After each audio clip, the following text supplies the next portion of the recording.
Bonjour à toutes et à tous et bienvenue sur cette nouvelle vidéo dans laquelle je vais vous présenter une vidéo de Ferdinand Coly qui est un joueur donc de football international. Donc c'est une vidéo qui vient d'Agribusiness TV. Donc je vous mets le lien dans la description de cette vidéo.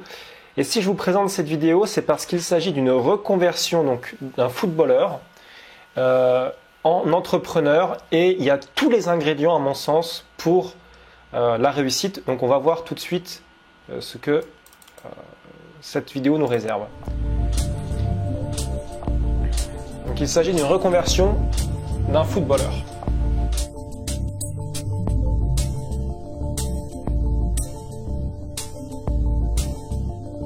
Le champ se situe à peu près à 15 km de Sali, donc c'est pas trop loin. Et ça me permet d'être sur place assez vite, même des fois j'y vais en moto. Nous sommes dans mon champ, on est sur 8 hectares. Quand on a commencé ici... Alors voilà, déjà très intéressant, c'est les chiffres. Le premier point qui m'intéresse vraiment quand on écoute ce reportage, c'est que, eh bien, tout simplement, il nous aligne des chiffres précis. Il nous explique qu'il peut y aller à la moto, qu'il peut y aller à la voiture. Il nous explique la taille du terrain, la distance de la ville la plus proche, etc. Donc vraiment déjà, ce qui est intéressant, c'est qu'il parle de chiffres. Donc il a déjà des connaissances en termes de chiffres. Un entrepreneur, c'est quelqu'un qui sait jongler avec les chiffres. Donc ça, c'est très intéressant. Il a fallu reboiser pour pouvoir... Là maintenant, il a fallu boiser pour éviter le vent. Ça veut dire que c'est un projet qui a été réfléchi, c'est un projet sur lequel on a travaillé et vous allez voir, sur lequel on a trouvé des solutions petit à petit à chaque problème. Éviter les vents. Donc c'est pour ça qu'on a planté ici beaucoup de manguiers. On aurait pu planter autre chose, mais comme j'aime bien les mangues, donc j'en ai profité pour mettre des mangues. Voilà, ça c'est très intéressant. Ça n'a l'air de rien, mais cette petite phrase, c'est peut-être la clé de la réussite de cette affaire. Alors Ferdinand Coly nous dit quoi? Il nous dit que il mélange en fait l'aspect travail, donc l'aspect agriculture, on va dire professionnel, avec sa passion, les mangues. Il aime les mangues, donc en fait il arrive à faire ce qu'il aime. Et ça c'est très intéressant parce que du coup il va être d'autant plus motivé à la réaliser. Et après on a une partie agrumes qui se trouve de l'autre côté là-bas. Et une partie élevage qui se fera de l'autre côté. La projection et une partie élevage qui se fera de l'autre côté. Le projet a été réfléchi et avant de faire quelque chose, il pose sur papier ce qu'il va faire par étapes. Donc ça, c'est extrêmement intéressant aussi. Je me suis lancé dans ce champ-là à titre personnel. C'était pas pour véhiculer un message de quoi que ce soit. Mais aujourd'hui, quand on voit la crise migratoire, je pense que c'était aussi nécessaire. Voilà, et là, il transmet un message. L'Afrique peut donner aux Africains, alors bon, après ça, c'est à prendre avec des pincettes, hein. Certains pensent que oui, d'autres pensent que non, d'après les commentaires que j'ai lus, mais en tout cas, lui, il est la preuve vivante que quand on a les moyens d'investir, on peut faire quelque chose en Afrique de qualité, même quand on est africain, et qu'on n'a pas besoin de personnes de l'extérieur, finalement, pour faire le travail. Alors après, voilà, c'est nuancé parce qu'il y a des pressions politiques parfois, peut-être qu'ils bénéficient aussi d'une certaine souplesse par rapport à ça. Donc il faut quand même nuancer ça. Mais c'est quand même déjà un message positif, inspirant et encourageant pour les Africains. De véhiculer ce message que l'Afrique doit se développer par ses fils et par les Africains. Il ne faut pas attendre qu'on le fasse à notre place. Donc chacun à son niveau. Et là, il responsabilise ses concitoyens.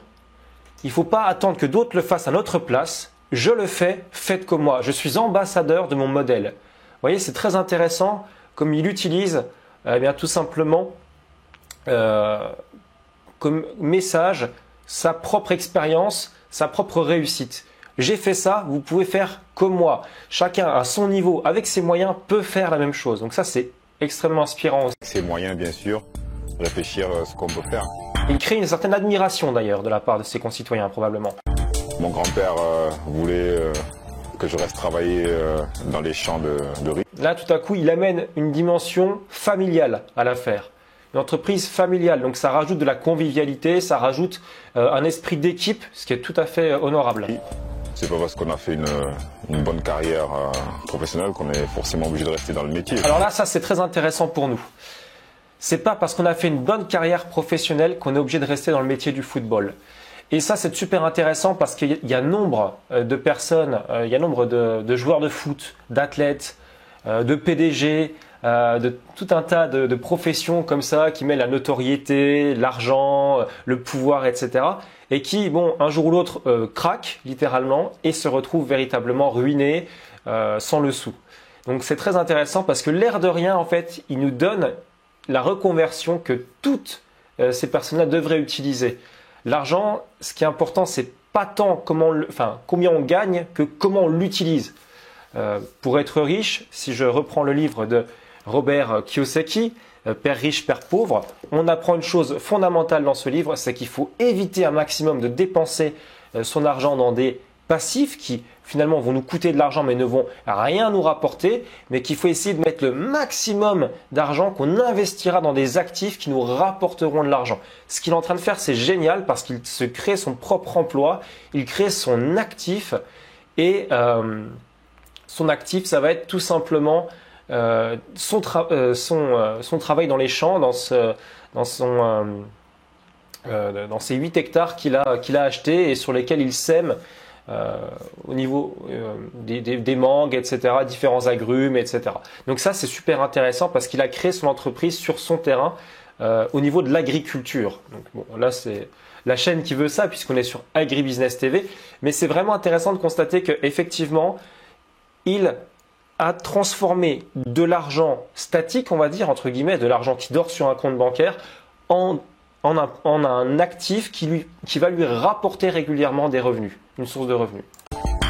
Mon plus beau souvenir en tant que joueur, il y en avait plusieurs parce qu'on a connu des moments quand même extraordinaires. C'est l'année 2002, je ne peux pas tirer un souvenir spécial parce que ça a été à tout le niveau assez intense. Donc je prendrai comme date 2002 seulement, non seulement avec Lens, la Coupe d'Afrique au Mali et un apothéose de la Coupe du Monde. Voilà. Donc là, ce qui est super intéressant, c'est que c'est inspirant. Encore une fois, il crée de l'admiration aussi chez les personnes, puisque il dit que voilà, j'ai été un sportif qui a fait la Coupe du Monde de football. Là, on le voit jouer contre la France. On voit Thierry Henry qui lutte contre lui. On voit, alors je crois que peut-être je me trompe, mais je crois que c'est De Sailly peut-être. Voilà, 11, peut-être Wiltord, je ne sais pas, peut-être que je me trompe, mais voilà, on voit clairement ce joueur évoluer avec les meilleurs joueurs français de l'époque, des joueurs qui ont été champions du monde. Donc c'est vraiment vous dire à quel point ce message est inspirant et va créer même de l'admiration chez les personnes qui vont l'écouter. Donc ça, c'est très bon. À la fin de ma carrière, j'ai été team manager, coordinateur de l'équipe nationale du Sénégal pendant 3 ans. Là, il montre qu'il s'est impliqué aussi au niveau national, ce qui pareil va continuer à créer de l'admiration. J'ai apporté ce que j'avais à apporter, j'ai démissionné et je suis passé à autre chose. J'ai démissionné et je suis passé à autre chose et là il nous dit que, donc là c'est marqué, une de mes passions c'est l'agriculture. Donc j'ai démissionné, ça veut dire qu'à un moment donné, bon, je pensais avoir fait tout ce que j'avais à faire dans ce domaine-là, j'ai apporté ma contribution, je pensais pas pouvoir faire plus, en gros c'est ça. Et donc maintenant je me suis reconverti et une de mes passions c'est l'agriculture, donc je me suis lancé dans ce que j'aime faire. Alors je crois que c'est Sénèque qui disait, quand vous devez choisir un métier, choisissez un métier qui vous plaît, comme ça vous n'aurez pas à travailler un seul jour de votre vie. Eh bien, c'est tout à fait l'application de Ferdinand Colli. Mes passions, c'est l'agriculture, sans grande prétention bien sûr, mais... Petit trait d'humilité, hein, sans grande prétention, alors qu'il a quand même 8 hectares, alors qu'il développe quand même quelque chose d'intéressant, alors qu'ils sont quand même pas hyper nombreux à le faire comme lui. Bon, évidemment, il y a une question de moyens aussi, mais c'est quand même intéressant de voir l'humilité de cette personne. Je pense que c'est un besoin. Voilà, je pense que c'est un besoin pour moi. C'est incroyable en fait comme cette interview est riche. Je pense que c'est un besoin pour moi. Il a identifié ses propres besoins. Beaucoup de personnes, par exemple, quand on va dans le monde du travail, vous questionnez les gens, ils vont travailler, ils vont vous dire « je ne travaille pas pour l'argent » ou ils vont vous dire « l'argent ne m'intéresse pas ». Ils se mentent à eux-mêmes parce qu'ils vont sacrifier 8 heures par jour dans une entreprise pour l'argent, pour payer les factures. Ils utilisent en fait, on y reviendra tout à l'heure, mais ils utilisent une solution qui devrait être du court terme à long terme. Et on verra que Ferdinand Colli a très bien compris l'idée. Pour moi, je pense que c'était un équilibre aussi parce que après avoir été dans ce haut niveau, trouver quelque chose qui vous passionne, c'est ça le plus dur. Et aujourd'hui, je pense que j'ai trouvé un équilibre dans l'agriculture. Vous voyez, l'équilibre, la notion d'harmonie. La notion d'harmonie, elle vous fera réussir dans tous les aspects de votre vie, que ça soit dans l'aspect personnel ou dans l'aspect professionnel. Je me rappelle par exemple d'un témoignage dans un livre, le livre de Max Piccinini, où il nous explique les différentes branches de vie. Donc lui, il compare ça à un arbre. Et ce qui est très intéressant, c'est qu'il a eu un jour le témoignage d'une femme, qui était, on va dire, entre guillemets, aisée financièrement, parce que tout simplement son mari travaillait très dur. Le problème, c'est que son mari, arrivé à 40-45 ans, il a fait une crise cardiaque et il est mort. Pourquoi? Parce qu'il passait sa vie à travailler. Il n'a pas vu ses enfants grandir, il s'est tué à la tâche, au sens propre comme au sens figuré. Et du coup, il est mort d'une crise cardiaque à 40-45 ans, laissant sa famille seule, avec certes des biens matériels, mais est-ce que c'était vraiment le plus important?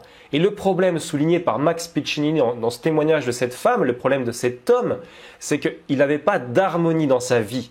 Moi, à mon humble niveau aussi, je suis coach dans un domaine et j'entends très souvent des élèves me dire « je suis prêt à bosser jour et nuit ».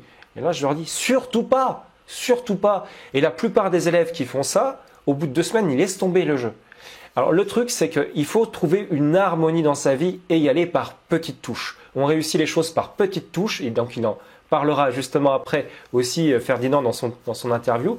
Mais il faut y aller par petites touches, enfin dans son témoignage en tout cas, et pas y aller avec des gros sabots. Les gros sabots, ça ne fonctionne pas, ça ne marche pas. Il faut y aller petite pointe de pinceau par petite pointe de pinceau. Voilà. L'agriculture pour Ferdinand Coly, c'est la vie parce que sans agriculture, on ne vit pas et on ne mange pas. Donc si tout le monde s'entasse dans les villes, qu'est-ce qu'on va faire? Donc je pense qu'il faut retourner à l'agriculture parce qu'en Afrique, on a la chance d'avoir ces terres qui sont très fertiles. Aujourd'hui, on ne va pas attendre qu'on vienne les développer à notre place. Alors, il nous dit que, c'est simple, il nous dit qu'il y a tous les ingrédients pour réussir. Il y a des terres fertiles, on n'a pas besoin des autres, on est suffisamment grand pour faire ça nous-mêmes, etc., etc. Donc voilà, il nous donne tous les ingrédients. Et maintenant, ce qui est super intéressant d'un point de vue marketing, alors je ne sais pas si cette vidéo a été axée comme ça exprès ou pas, mais en tout cas d'un point de vue marketing et de communication, c'est très bien vu. Maintenant, il va nous retirer les freins. Donc là, voilà, il y a des freins, donc il y a le vent, il y a les animaux on va voir qui abîment parfois certains arbres, etc., certains arbres fruitiers, et on va voir qu'il va retirer les freins les uns après les autres. Regardez bien. La difficulté quand on commençait ici, principalement, c'était le bétail. Le bétail qui rentrait un peu dans le champ et qui a arraché les pieds de mangue. Donc il a fallu clôturer. Bon, vous avez vu à l'entrée du champ, on a quand même carrément mis un mur. Et puis maintenant la clôture végétale a poussé, et ce qui a permis aussi maintenant de limiter l'entrée du bétail dans le champ. On y va par étapes, parce qu'on ne peut pas tout faire. Voilà, le plan par étapes. Maintenant qu'il a retiré le frein, donc il a expliqué le bétail, le vent. Alors le vent, il a expliqué c'était en début de vidéo je crois, il a expliqué qu'il avait mis des arbres. Et là maintenant, il explique qu'on ne peut pas tout faire. Donc on y va par étapes. Ça c'est super intéressant aussi, c'est qu'il est patient. Il ne veut pas tout de suite. Il est prêt à prendre le temps pour trouver des solutions sur le long terme. Et vous voyez qu'il trouve des solutions à chaque problème qu'il nomme. Il ne laisse pas un problème sans solution. Il trouve systématiquement une solution, mais il a la patience de mettre le temps pour trouver des bonnes solutions. D'un seul coup, parce que sinon on se perd. Je pense qu'il ne faut pas se précipiter. On ne travaille pas à la montre ici, on prend notre temps aussi. Ce qu'on peut faire aujourd'hui, on le fait. Et là, il nous explique aussi que les conditions de travail ne sont pas inhumaines. Tout à l'heure, il disait que son grand-père, il parlait de son grand-père. Et là, tout à coup, il remet à nouveau le côté convivial, le côté finalement, entre guillemets, voilà, cordial de ce travail. Ce n'est pas un travail d'esclave, attention, on n'est pas du tout là-dedans. Hein. On est dans un travail humain, à taille humaine, mais familial, hein, c'est vraiment familial. Et puis, on avance comme on peut. Hein. Il ne nous demande pas de faire l'impossible, on n'est pas des machines. Donc ça, c'est très intéressant aussi. Ce qu'on ne peut pas faire, on le remet à demain. Donc c'est sans pression. Ça, c'est une réussite déjà d'avoir reboisé. Voilà, donc c'est sans pression. Donc là, on retrouve finalement un management un petit peu comme dans ce magasin suédois, hein, qu'on connaît tous très bien. Donc c'est-à-dire avec des espaces de détente pour les employés qui sont très bien aménagés, très bien structurés pour vraiment que les personnes puissent être le mieux possible et le plus serein et accompli possible dans leur travail. Donc il y a des outils, il y a un effort énorme au niveau humain, au niveau de la gestion, du management pour que, eh bien, tout simplement, les employés se sentent bien. Il y a des pauses, il y a voilà, une sécurité totale. Dans un magasin Ikea, par exemple, je me laissais raconter que il y avait toute une solution dans le cas d'un incendie pour qu'il y avait des silos avec de l'eau qui sont prêts à tomber immédiatement dans un magasin Ikea. Je peux vous assurer que vous ne mourrez pas dans un incendie à Ikea. C'est impossible. La sécurité, elle est vraiment au top dans ce genre de magasin. Vous avez très régulièrement, vous avez déjà toute une équipe de sécurité qui veille aussi bien la sécurité, une sécurité qui peut être une sécurité pour tout ce qui peut être malveillant, donc actes terroristes, violence, vol, braquage, etc. Vous verrez probablement pas de braquage dans un magasin Ikea pour cause. Il y a toute une équipe de sécurité avec un PC sécurité, des caméras de surveillance. C'est vraiment hyper axé sur la sécurité des personnes qui viennent à Ikea. Donc vous avez toutes des conditions favorables. Vous avez aussi des pompiers qui sont sur place si jamais il y a un incendie ou etc. Avec en plus le système d'eau qui peut directement tomber du plafond. Enfin, c'est vraiment automatique et ça remplit le magasin en rien de temps. Enfin, je vous assure que c'est très très bien conçu ce système-là. J'en ai entendu parler, c'est très très bien fait. Et puis en plus, vous avez tout est fait pour que au niveau même des clients et même des employés, il y a le minimum de risque qui soit pris. Voilà, donc vous êtes dans des conditions où vous pouvez être serein, vous pouvez être dans des bonnes conditions. Et bien là, on retrouve finalement ce management-là, c'est-à-dire que Ferdinand Colli nous dit nous voilà, on n'est pas là pour nous tuer à la tâche. On est tranquille, on fait ce qu'on peut et on se met pas de pression. Donc on travaille sans pression. Et ça, c'est pour beaucoup de personnes, je pense, c'est un message positif parce que rares sont les personnes, même en France, même dans les pays entre guillemets les plus riches du monde, rares sont les personnes qui peuvent se vanter d'avoir un travail dans lequel ils ont des conditions qui sont favorables et qui sont positives. Donc là, c'est le cas avec Ferdinand Colli.